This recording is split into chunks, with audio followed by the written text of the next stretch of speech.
quarterfinals, semifinals, and finals. And so what we want is to have your strongest team fresh when you get to the finals, so they alternate and they mix and match us through the different rounds. So I run in the rounds, and my responsibility was running on the third leg. And the reason why I ran the third leg, because as one of the strongest athletes, you want to make certain that you secure that final spot to move on in the round. So they put one of the strongest legs at third leg, so that when I give it to the anchor leg, he doesn't have much work to do. So that means the third sermon on Sunday is the most important. Chris, I said you can answer this. Have you ever dropped the baton? Has anyone ever dropped the baton you handed it to? Have you ever fallen? Did anyone ever accidentally trip you in any of your major runs? So I'm going to start with the most embarrassing thing, which is no, I never failed. I've stumbled before. If any of you have ever run track, on a relay team, there's an exchange zone.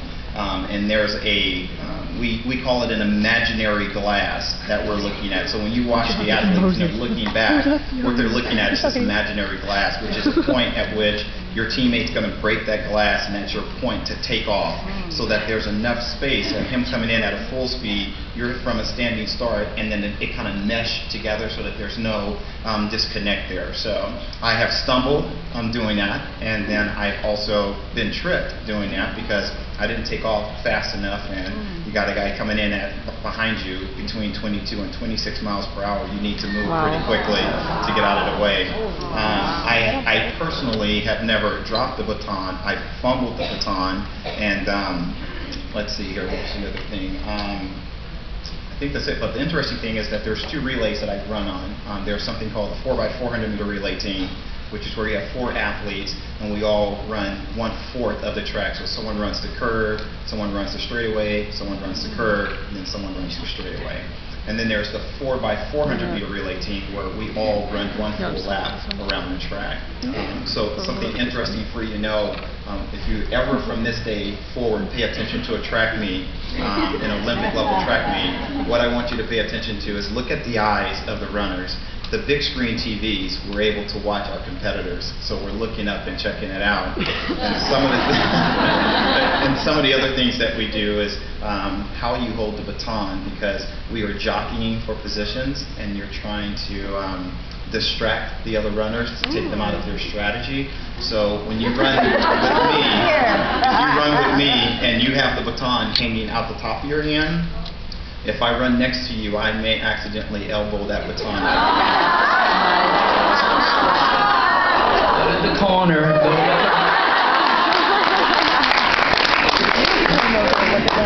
Chris, when you were young, you told me the story in my office about something that was very tender that your dad said to you while you and him were watching the Olympics. Can you just take a moment and share that?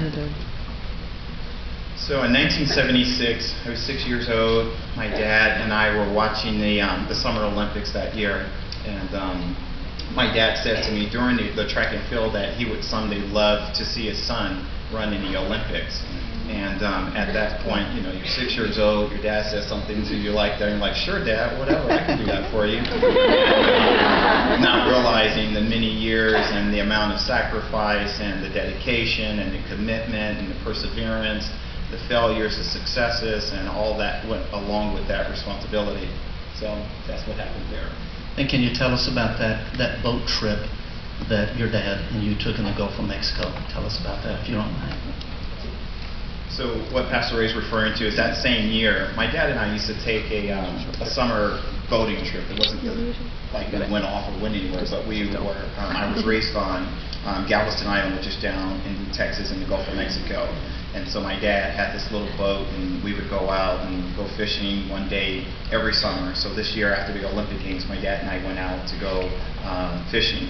Well, what ended up happening that day was that we were out, the weather changed on us, water got real choppy.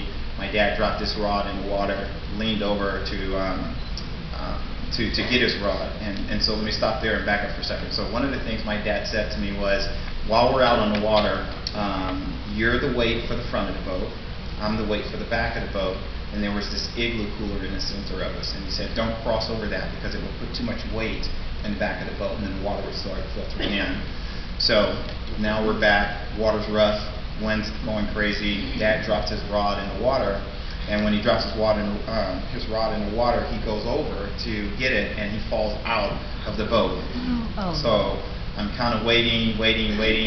Dad didn't come back up. I stand up, I step over the igloo cooler and the bottom, and I'm not paying attention at this time to the water or anything.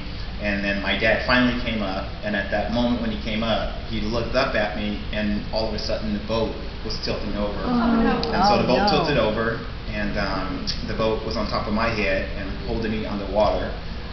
The motor on the boat was idling, and so my dad came over and lifted that off of my head. And when he lifted that off of my head, the motor fell off onto him, and so yeah, my dad had passed away. He had drowned that evening, and they didn't find him that evening, and it's kind of crazy because I went